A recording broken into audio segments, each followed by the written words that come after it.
Chômage, intégration, reconnaissance des diplômes, ainsi que le débat autour de la charte des valeurs québécoises sont les principaux intérêts des nombreux Québécois d'origine maghrébine.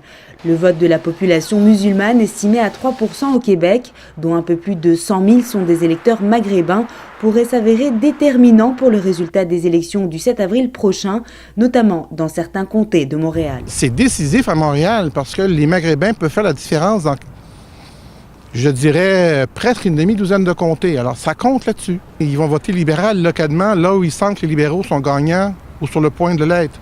Et ils vont voter Québec solidaire dans les comtés où Québec solidaire mène ou est second. Ils peuvent même voter pour la CAQ dans le 4-5-0. C'est un vote très intelligent, très stratégique. Là-dessus, on voit qu'il y a une conscience politique au milieu maghrébin qui a évolué de manière assez extraordinaire en peu de temps.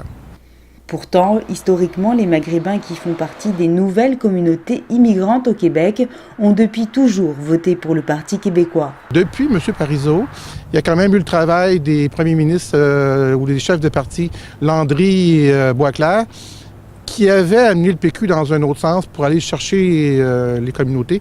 Et c'est là où il y a un changement avec Mme Marois, c'est qu'on a oublié cette nécessité d'aller chercher les communautés. Non seulement pour les faire voter, mais pour les impliquer dans le politique au Québec. Afin de sensibiliser la communauté, un des médias communautaires MTélé a décidé d'offrir un programme spécial sur le web afin de répondre aux questions des Maghrébins sur les enjeux électoraux les concernant. Il y a beaucoup de sujets qui ne sont pas traités par les médias traditionnels. Donc c'est pour ça on peut aborder par exemple la problématique du chômage dans la communauté. Et puis on va parler également d'intégration, des droits, des devoirs, plein de choses. Donc, et puis le but essentiel, c'est vraiment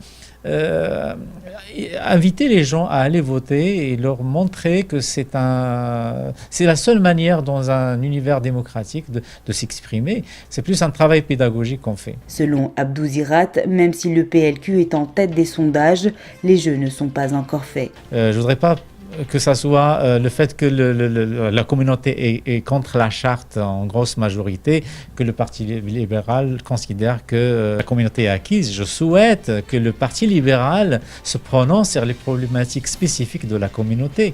La diffusion de l'émission Inch'Allah Je vote débutera la semaine prochaine. Aussi sur les réseaux sociaux, la communauté maghrébine se mobilise. Même à la prière du vendredi, les imams appellent leurs fidèles à aller aux urnes. Alors, ce vote ethnique fera-t-il vraiment basculer les résultats de ces élections ? Réponse le 7 avril prochain.